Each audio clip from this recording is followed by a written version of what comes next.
Teman-teman, dalam bedah buku kali ini saya akan membahas buku yang berjudul Build to Last ya, Successful Habit of Visionary Companies ya, dibikin oleh James Collins sama Jerry Porras. Ini buku James Collins sebelum dia bikin buku berikutnya ya, buku berikutnya lebih terkenal lagi namanya Good to Great ya. Tapi ini dalam buku ini juga sangat bagus ya, Build to Last, dibangun untuk bertahan dengan abadi gitu ya. Jadi dalam buku ini, buku Build to Last adalah karya Jim Collins dan Jerry Porras, dua guru manajemen kelas dunia. Isinya membedah tentang faktor kunci keberhasilan dalam membangun great companies ya, atau visionary companies. Apa saja faktor-faktor kuncinya itu yang akan kita bedah dalam buku kali ini. Oke? Ini seperti biasanya ya, Anda bisa mendapatkan gratis 25 summary buku bisnis terbaik dunia pada link yang tercantum dalam deskripsi video ini ya. Silakan diklik ya Mas ya, Mbak-mbak ya, linknya ya di dalam deskripsi video ini ya, atau di komen juga ada. Jadi ada 5 pelajaran utama atau core lessons dari buku Build to Last ya. Mari kita bedah satu demi satu teman-teman ya. Jadi yang pertama, lesson pertama itu Big Hairy Audacious Goals ya. Jadi intinya perusahaan-perusahaan raksasa yang legendaris itu selalu punya ambisi yang besar, punya visi yang besar untuk menjadi nomor satu gitu ya, seperti perusahaan Nike ini ya, sepatu Nike ini ya. Gambarnya keren juga ini ya, di bawah Anda ini ya, di bawah tulisannya ya. Jadi contohnya BHAG ya, itu Tesla misalnya. Tesla itu salah satu visinya menjadi produsen mobil listrik terbesar di dunia. Ya, number one.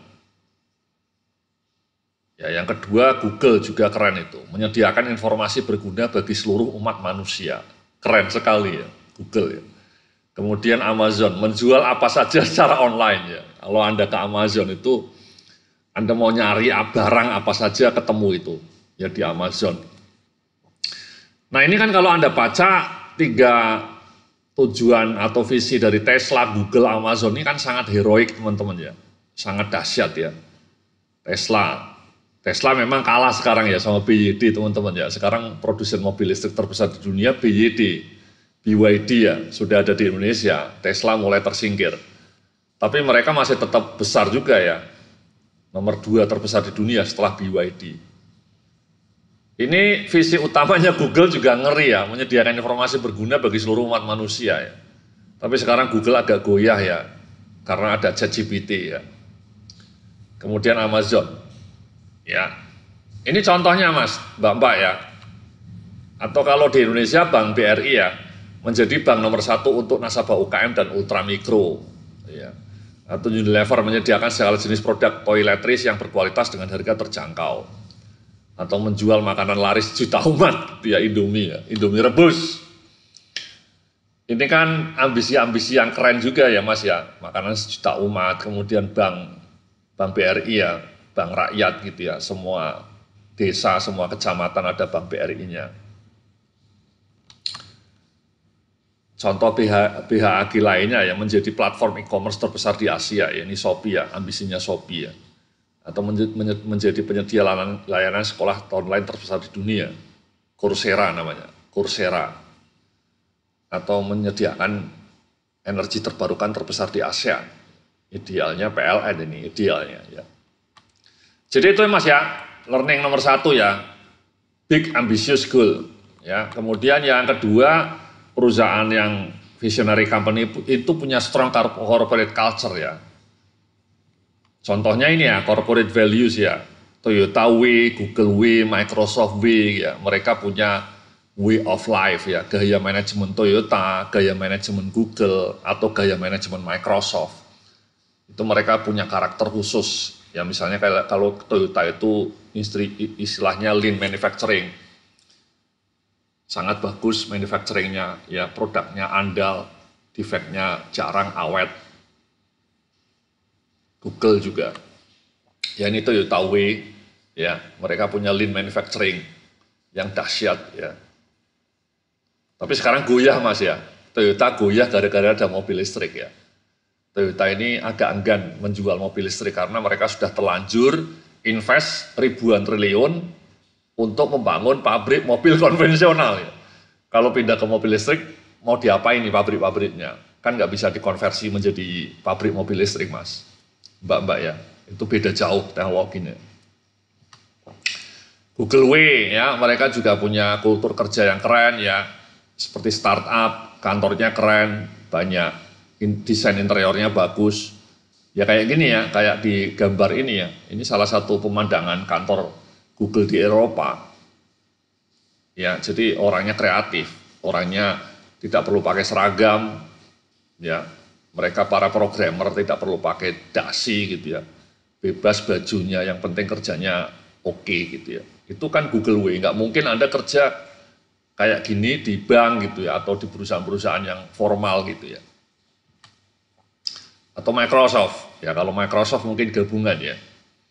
Ada yang formal, ada yang friendly seperti ini ya. Bisa duduk, ngobrol, meetingnya di ruang terbuka, ruang hijau kayak gini, keren banget. Ya mudah-mudahan kantor Anda sampai seperti ini teman-teman ya. Kantor Anda sekarang mungkin jadul ya teman-teman ya. Pak, cuman pakai dinding Pak Yudi ya, kotor, nggak ada sirkulasi udaranya gitu. Nah yang ketiga, lesson ketiga, mereka selalu menumbuhkan leader dari dalam teman-teman. Ya jadi mereka selalu mencoba bikin manajemen training, membangun leader dari dalam gitu ya. Jadi leadernya tidak dibajak dari perusahaan lain, mereka menumbuhkan leader dari dalam, within their own rank gitu ya.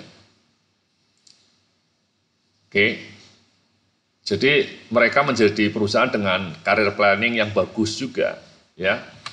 Kemudian yang berikutnya, good is never enough ya. Mereka selalu strive for the best. Good is the enemy of the great ya. Kalau Anda mau menjadi great ya tidak cukup hanya good. Oke, Anda harus beyond good. Oke. Ya jadi good is never enough. Baik saja tidak cukup. Mereka selalu berusaha keras untuk mempersembahkan produk terbaik, greatest produk kepada para pelanggannya.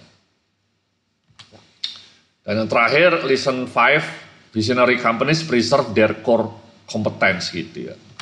Jadi contohnya misalnya ya, BMW core kompetensinya apa? Automotive engineering dan desain gitu ya. Desain mereka keren, engineeringnya juga bagus ya. Teknologi BMW itu keren. Ya, mesin teknologi Jerman lah ya. Jerman teknologi awet dan strong. Atau Nike, apa core kompetensinya Nike? Ya mereka punya teknologi produksi sepatu yang luar biasa ya, desainnya juga unggul, mereka punya R&D yang kuat, selalu bikin produk-produk yang wow, sehingga laku keras. Oke. Atau ini Apple ya, core kompetensi Apple apa ya, desainnya wow, elegan, minimalis seperti ini ya, iMac ini ya, apa Mac ya. Mereka juga teknologinya oke, punya operating system sendiri, tidak seperti Windows ya, mereka punya Apple operating system. Jadi antara hardware sama softwarenya itu menyatu, menjadi lebih powerful. Jadi itulah ya 5 pelajaran dari visionary company ya. Yang pertama, menciptakan ambitious goals, kemudian develop strong corporate culture, kemudian build internal future leaders, kemudian punya filosofi good is never enough, dan yang terakhir fokus pada your core competencies. Mudah-mudahan perusahaan kantor Anda menjadi perusahaan yang hebat juga ya. Oke, terima kasih. Salam sukses, penuh kemuliaan.